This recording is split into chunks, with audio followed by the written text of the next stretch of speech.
Hi everyone, it's me, Regita. Hari ini kita akan belajar mengenai pembentukan kata. Mudah loh, seperti bongkar pasang Lego. Tapi sebelum kita mulai ke pembahasan, jangan lupa ya untuk subscribe dan juga turn on the notification.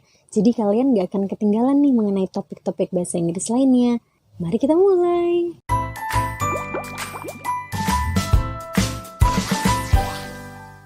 Materi hari ini adalah mengenai suffix dan prefix. Apa sih suffix dan prefix itu? Suffix dan prefix merupakan imbuhan dalam bahasa Indonesia. Kalau suffix adalah imbuhan yang diletakkan di akhir, sedangkan prefix adalah imbuhan yang diletakkan di awal. Dengan menggunakan suffix dan prefix, kita bisa merubah kata menjadi makna yang baru atau bahkan kelas katanya yang ikutan berubah.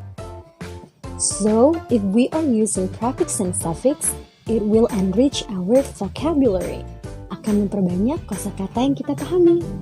Hari ini dalam video yang ini kita akan bahas 3 prefix dan juga 3 suffix. Ada apa aja? Keep on watching. Let's begin with prefix. Prefix adalah imbuhan yang diletakkan di awal. Biasanya prefix merubah makna kata loh. Contohnya ada kata prefix yang pertama, yaitu ri. Ri di sini dipasangkan dengan verb. Dia masih menjadi verb, tapi maknanya berubah. Jika menggunakan ri, berarti kegiatan tersebut atau verb tersebut dilakukan kembali atau diulangi. Contoh katanya adalah ada kata dasar do yang artinya melakukan. Kalau dia ditambahkan ri di depannya menjadi redo, maknanya berubah menjadi melakukan kembali. Untuk prefix yang kedua kita ada pre. Pre adalah prefix yang digunakan untuk menyatakan kegiatan dilakukan sebelumnya. Contohnya di sini menjadi ketetapan sebelumnya. Untuk kelas kata, ini masih tetap ya, verb menjadi verb. Nah, untuk yang ketiga kita punya this. This ini sering banget kita temukan. This di sini berarti kebalikan atau tidak. Kelas katanya masih menjadi verb ya, biasanya juga dipasangkan dengan kata kerja.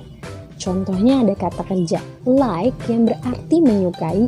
Jika ditambahkan kata dis di sampingnya, maka menjadi dislike yang artinya tidak menyukai. Masih banyak loh prefix lainnya seperti ada di, an, in, dan lain-lain. Tapi untuk kali ini kita bahas 3 aja ya. Nah, untuk suffixnya yang pertama kita ada er. Er di sini digunakan jika kamu mau menyebut pelaku dari kegiatan yang dilakukan. Contohnya di sini ada kata teach, yaitu kata kerja teach, mengajarkan. Terus orang yang melakukannya disebut teacher. Tinggal tambahin er kan di sampingnya. Nah, er di sini juga merubah kelas kata loh, dari yang verb menjadi noun. Jadi er juga dia digunakan di comparative degree. Nanti maknanya beda ya. Kalau di situ maknanya adalah perbandingan. Seperti bigger, softer. Nah, tapi di sini kalau kata kerja ditambah er, dia pasti merujuk ke seseorang yang melakukan kata kerja tersebut. Yang kedua nih, ada kata able. Able juga populer banget nih.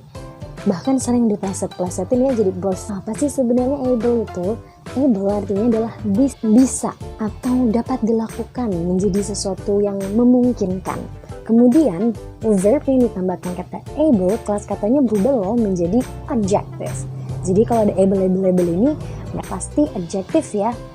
Contohnya ada kata drink yang artinya minum, kata kerja. Kemudian ditambahkan able menjadi drinkable menjadi drinkable, artinya dapat diminum. Ketiga kita ada en. En ini bakal sangat ngebantu banget untuk membuat kalimat percakapan sehari-hari. Kenapa? Karena en di sini fungsinya dalam merubah adjektif menjadi verb. Jadi kalau kamu mau membicarakan tentang seseorang yang melakukan sesuatu, kalau tadi orangnya adalah er, tapi kalau kegiatan yang dilakukan yang menjadi verb itu jadinya ditambahkan en. Contohnya di sini adalah short. Short yang berarti pendek, jika ditambahkan en di belakangnya menjadi shorten.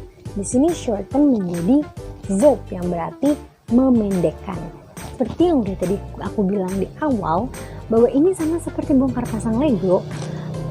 Prefix dan suffix bisa juga digabungkan dalam satu kata yang sama loh. Jadi dia ada prefixnya, ada suffixnya juga. Contohnya ada kata dasar comfort yang artinya nyaman. Dia menggunakan prefix un menjadi uncomfort. Un ini bermakna tidak ya. Un ini bermakna tidak ya. Jadi uncomfort, tidak nyaman. Kemudian ditambahin lagi ada able di sampingnya. Uncomfortable. Uncomfortable di sini berarti merasa tidak nyaman.